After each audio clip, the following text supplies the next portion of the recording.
Gold, trusted gold buyers. మీరు తాకట్టు పెట్టిన బంగారాన్ని విడిపించి ఈ రోజు ఉన్న మార్కెట్ ధరకు కొనబడను.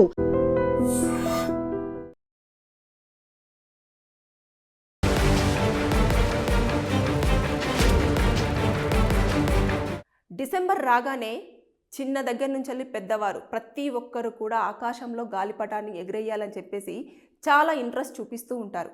వెంటనే షాప్ దగ్గరికి వెళ్ళేసి గాలిపటాన్ని కొనుక్కోవడం, దాంతోపాటు మాంజాను కూడా కొనుగోలు చేస్తూ ఉంటారు. అయితే షాప్ అతను ఏ మాంజా ఇచ్చారు అనేది పట్టించుకోకుండా ఈ మాంజా అయితే మీరు ఎదుటి వ్యక్తి యొక్క గాలిపటాన్ని చాలా ఈజీగా తెంపేయొచ్చు, మీరు విన్ అవుతారు ఏదన్నా కాంపిటీషన్ పెట్టుకుంటే అని చెప్పేసి కొంచెం మోటివేట్ చేసి ఆ దారాన్ని మనకు ఇవ్వడం జరుగుతుంది. వచ్చిన తర్వాత అక్కడి వరకు ఆ సందర్భంలో ఆడుకుంటారు, అంతా అయిపోతుంది. ఆ సరదా వాతావరణం అయిపోయిన తర్వాత మీరు ఏదైతే మాంజా ఉపయోగించి అది తెగిపోయిన వాటిని అలాగే వదిలేసి వెళ్తారో అప్పుడు ఇక అసలుది స్టార్ట్ అవుతుంది. మన ఇక్కడ గవర్నమెంటు గాజు మాంజా, అదేవిధంగా చైనా మాంజా దీన్ని నిషేధించడం అనేది జరిగింది. కానీ ఇప్పటికీ కూడా కొంతమంది దీనిని పట్టించుకోకుండా దానిని కొనుగోలు చేస్తున్నారు, కొంతమంది సేల్ చేస్తున్నారు. ఒకవేళ అలా గనక జరిగింది, ఒక వ్యక్తి గనక రోడ్డు పైన వెళ్తున్నప్పుడు ఆ యొక్క మాంజాతో ప్రాణాలు గనక కోల్పోతే అది యాక్సిడెంటల్ డెత్గా రావడం జరుగుతుంది సిఆర్పిసి 174 కింద. అంతేకాకుండా ఇంటెన్షనల్గా ఆ మాంజాను అమ్మారు అని చెప్పేసి కన్సిడర్ చేస్తారు. అప్పుడు 302 కింద రావడం జరుగుతుంది. 304 కూడా వస్తుంది. అంటే బలవంతంగా, అంటే దాని కింద కూడా ఇది మర్డర్ కేసు కింద కన్సిడర్ చేయబడుతుంది. కాబట్టి 7 సంవత్సరాల పాటు జైలు శిక్ష, దాంతోపాటు ఫైన్ విధించే అవకాశాలు ఉంటాయి. కాబట్టి మీరు ఆడుకోవడం అనేది సరదాగా కాసేపు బాగానే ఉంటుంది, కానీ తర్వాత ఎప్పుడైతే మాంజాను పట్టించుకోకుండా అలాగే వదిలేస్తే ప్రాణాలు కోల్పోతే ఆ ఒక్క సమయంలో ప్రాణం కోల్పోయిన వ్యక్తి కుటుంబం కూడా రోడ్డు మీదికి వచ్చే అవకాశాలు ఉంటాయి. కాబట్టి ఆడే విషయంలో చాలా జాగ్రత్తలు పాటించండి. ఎక్కడైనా ఎవరైనా సేల్ చేస్తే మాత్రం పోలీసులకు ఇన్ఫర్మేషన్ ఇవ్వాలి అని చెప్పేసి పోలీసులు హెచ్చరికలు కూడా జారీ చేయడం అనేది జరుగుతుంది. కాబట్టి మీరు గాలిపటాలు కొనే విషయంలో, మాంజాను కొనే విషయంలో చాలా వరకు జాగ్రత్తలు పాటించకపోతే అనవసరంగా జైలు శిక్ష అనుభవించక తప్పదు. సిఆర్పిసి 174 కింద ఇది కన్సిడర్ చేయబడుతుంది. ఇక ఆ మాంజాను పరిశీలిస్తారు. పరిశీలించిన తర్వాత అది నిషేధిత మాంజా ఉపయోగించారా, లేదంటే నార్మల్ మాంజానా, ఎందుకని ఇంత స్ట్రాంగ్గా ఉంది అని చెప్పేసి మొత్తం ఎంక్వైరీ చేసిన తర్వాత ఇది ఎక్కడ సేల్ చేయబడుతుంది, ఎవరు అమ్ముతున్నారు, అమ్మడానికి గల కారణాలేంటి అని చెప్పేసి అనే దానిపైన కూడా పోలీసులు చర్యలు తీసుకోవాల్సి ఉంటుంది. ఇది కేసు ఫైల్ అవుతుంది. చాలామంది ఏమవుతారంటే అరే మాంజా తోటి చనిపోయారు కాబట్టి అని చెప్పేసి చాలామంది నిర్లక్ష్యం వ్యవహరిస్తూ ఉంటారు. కానీ అవసరం లేదు. దీనిపైన కూడా కేసులు ఫైల్ చేయొచ్చు.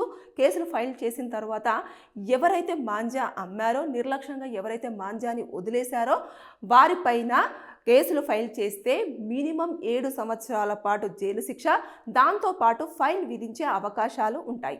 కానీ ఇది అందరూ కూడా పట్టించుకోకుండా పోలీసులు వచ్చారు, చూశారు, ఏదో కేసు ఫైల్ చేసుకున్నారు, వెళ్ళిపోయారని చెప్పేసి వదిలేస్తారు. అలా కాకుండా ఎప్పుడైనా సరే ఆ మాంజా వల్ల వ్యక్తి మరణిస్తే ఇది ఎప్పుడైనా కూడా ఎక్కువ శాతంలో ఏమవుతుందంటే హెల్మెట్ పెట్టుకోకపోయినా, లేదంటే తర్వాత నెక్స్ట్ డ్రైవ్ చేస్తుంటే స్పీడ్గా ఉంటాము, అది ఫస్ట్ నెక్ దగ్గరనే టార్గెట్ అవుతుంది, లేదంటే చెయ్యి కానివ్వండి ఇలాంటి కట్ చేస్తే చాలా షార్ప్గా కట్ చేసేస్తానంటే స్కిన్ మొత్తం లేచిపోతుంది.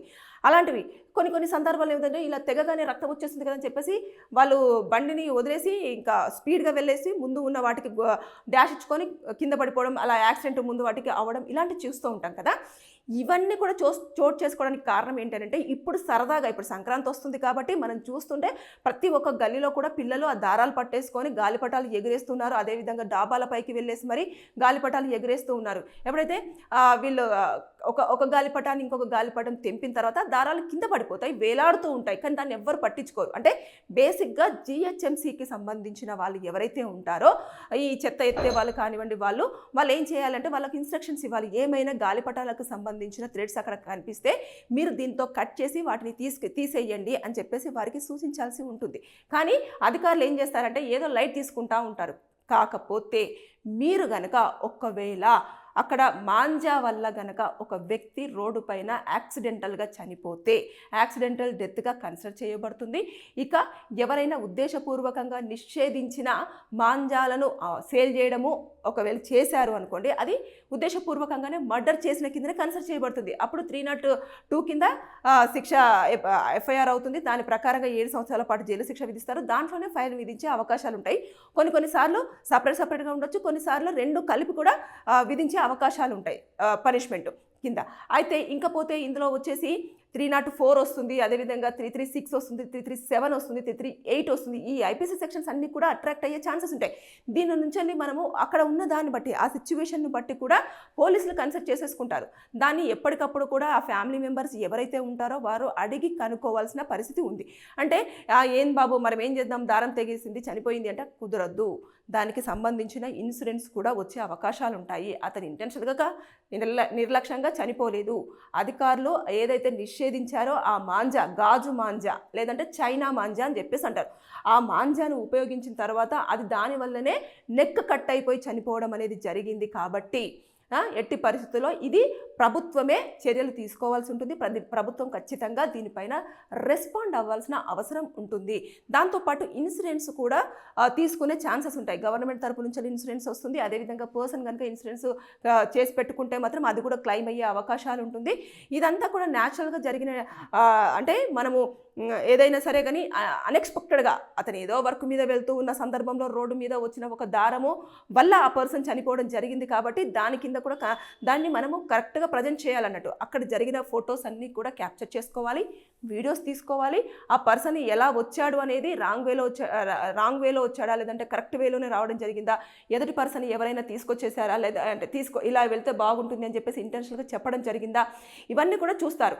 ఇక చూసిన నేపథ్యంలో ఆ మాంజా అనేది వారికి ఎంతవరకు హాని కలిగించింది, ఈ వేలో అంటే చాలా రద్దీగా ఉన్న ప్లేస్లో ఇలా మాంజా వెళ్ళింది కాబట్టి అది ఎక్కడి నుంచి వెళ్ళి గాలిపటాన్ని ఎగిరేశారు, దారం ఎక్కడి నుంచి వెళ్ళి వేలాడుతూ ఉంది, మరి వేలాడుతున్న సందర్భంలో ఎవరు ఎందుకు గ్రహించలేకపోయారు అనే దానిపైన కూడా పూర్తి స్థాయిలో మనమే అవన్నీ ఇమేజెస్ అన్ని తీసేసుకొని అధికారుల దృష్టికి కనుక తీసుకెళ్ళినట్లయితే దానిపైన చర్యలు తీసుకుంటారు.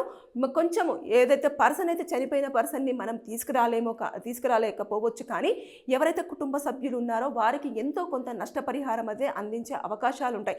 అయితే కొన్ని సందర్భాలలో మనం చూస్తుంటాం, ఎవరైతే వ్యక్తి చనిపోతారో ఆ పర్సనే ఆ కుటుంబంలో మొత్తం పోషణ అంతా చూసుకుంటూ ఉంటారు. ఒకవేళ ఆ పర్సన్ పోయారనుకోండి, ఇంకా వాళ్ళ ఇంట్లో జాబ్ చేసే వాళ్ళు ఎవరు ఉండరు. అప్పుడు ఆ కుటుంబం అంతా కూడా రోడ్డు మీదకి వచ్చే అవకాశాలు ఉంటాయి.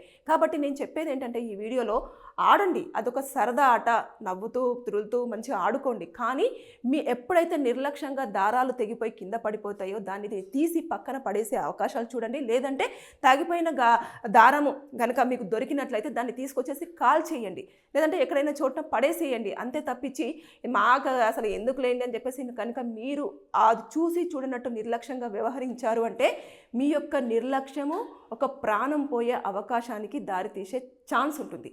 కాబట్టి చాలామందికి తెలియదు అన్నట్టు మాంజా వల్ల చనిపోయారు కదా అని చెప్పేసి లైట్ తీసుకోకండి.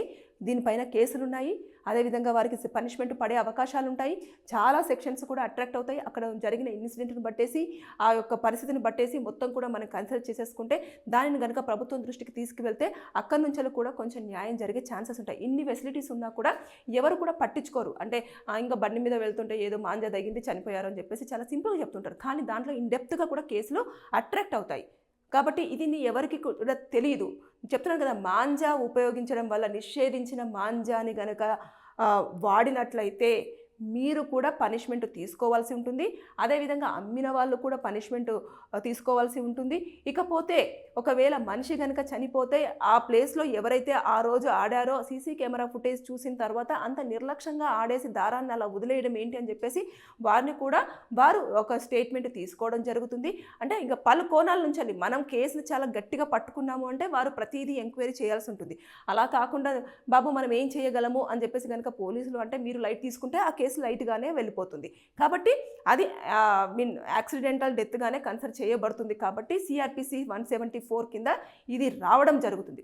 కనుక ఎవరైనా స్పందించండి. ఇక ఇప్పుడు సంక్రాంతి రాబోతుంది కాబట్టి ఇప్పటి నుంచే గాలిపటాలు ఆకాశంలో చాలా అదేంటే రంగవల్లికలు అద్దినట్టుగా చాలామంది ఎగరేస్తూ ఉన్నారు. కానీ అది ఎంత సంతోషం ఇస్తుందో అంతే బాధను కూడా కొన్ని కుటుంబాలలో చోటు చేసుకునే అవకాశాలు కూడా ఉంటాయి. కాబట్టి పోలీసులు ఇప్పటికే హెచ్చరించడం జరుగుతుంది. ఏదైతే చైనా మాంజా కానివ్వండి, గాజు మాంజా కానివ్వండి నిషేధించాము, ఒకవేళ ఎవరైనా దాన్ని సేల్ చేసినట్లయితే మీకు తెలిస్తే పోలీసులకు ఇమీడియట్గా ఇన్ఫర్మేషన్ ఇవ్వండి అని చెప్పేసి చెప్తున్నారు. ఒకవేళ వాళ్ళు అక్రమంగా కనుక దాన్ని సేల్ చేసినా, లేదంటే అరే దీనివల్ల వెంటనే గాలిపటం మనము దారంతో ఇలా అనంగానే తెగిపోతుంది, మనం విన్ అవుతాము అని చెప్పేసి మీరు ఏదో సరదా కోసం అని చెప్పేసి ఆ దారాన్ని ఇంటికి తెచ్చుకున్నా మీరు ఖచ్చితంగా ఒక మినిమం 2 years వరకు జైలు శిక్ష అనుభవించే అవకాశాలు ఉంటాయి. ఇది మాత్రం ఎట్టి పరిస్థితుల్లో మర్చిపోవద్దు. పండగ అయిపోయిన తర్వాత చాలామంది ప్రాణాలను మనం చూస్తుంటాం. లాస్ట్ ఇయర్ కూడా దాదాపుగా కేవలం మాంజా వల్ల వాళ్ళ నెక్కులు తెగేసి ఒక 5 నుంచి 6 మంది మరణించినది మనం వార్తలు చూసాము, విన్నాము కూడా. కాబట్టి ఇంకా రీసెంట్గా స్టార్ట్ అవ్వకముందే ఒక వ్యక్తి ఆల్రెడీ ఆ మాంజా వల్ల చనిపోవడం కూడా జరిగింది. కాబట్టి మనం ఈ టైంలో ఎంతో అప్రమత్తంగా ఉండాల్సిన అవకాశం, కానీ దాన్ని చాలా లైట్ మైండెడ్గా లేదంటే చాలా ఈజీగా తీసుకున్నారనుకోండి అనవసరంగా ప్రాణాలు పోయే అవకాశాలు ఉంటాయి. So be careful. మీకు కనుక ఎవరికైనా సరే మాంజా విషయంలో గాజు మాంజా కానివ్వండి, చైనా మాంజా కానివ్వండి, ఎవరైనా అమ్ముతున్నట్టు కానివ్వండి, కొన్నట్టు కానివ్వండి తెలిస్తే వారిని మీరేం హెచ్చరించకండి. డైరెక్ట్ వచ్చి పోలీసులకు కనుక మీరు ఇన్ఫర్మేషన్ ఇస్తే వారిని అరెస్ట్ చేసే అవకాశాలు ఉంటాయి. ఎందుకంటే అది ఆ 2 మాంజాలను కూడా మన గవర్నమెంట్ ఎప్పుడో నిషేధించడం జరిగింది. నిషేధించిన వాడిని వాడుతున్నారు అని అంటే ఇంటెన్షనల్గా ఎదుటి వ్యక్తులను చంపడానికే అని చెప్పేసి అన్నట్టుగా క్యాలిక్యులేషన్ అవుతుంది. అది మర్డర్ కేసు కిందకే కన్సిడర్ చేయబడుతుంది. కాబట్టి మీరు ఇక మీదట ఇప్పటి నుంచి సంక్రాంతి అయిపోయిన ఒక 2 నెలల వరకు కూడా జాగ్రత్తగా ఉండండి, కొంచెం జాగ్రత్తలు తీసుకోండి. Thank you. And for more videos, Please subscribe to iDream. Please subscribe to iDream. Please subscribe iDream. And please subscribe to iDream. For more videos, subscribe to iDream. please like, share and subscribe to the channel. Congratulations, iDream. subscribe to iDream. Subscribe to iDream. So subscribe to iDream Media. iDream team అందరికి huge congratulations. Please subscribe iDream Media. Please subscribe to iDream. Subscribe iDream. Please subscribe to iDream. iDream అంటే నా కళల ఛానల్ను subscribe చేసుకున్న నోరు తిరుగుతలేదు, మీరైతే గంట గుర్తు కొట్టండి. For more such videos, please subscribe to iDream. Subscribe to iDream. Please subscribe to iDream. Please subscribe iDream Media. Please do subscribe to iDream. Please subscribe to iDream Media. For best entertainment and information, please subscribe iDream. And don't forget to subscribe to iDream.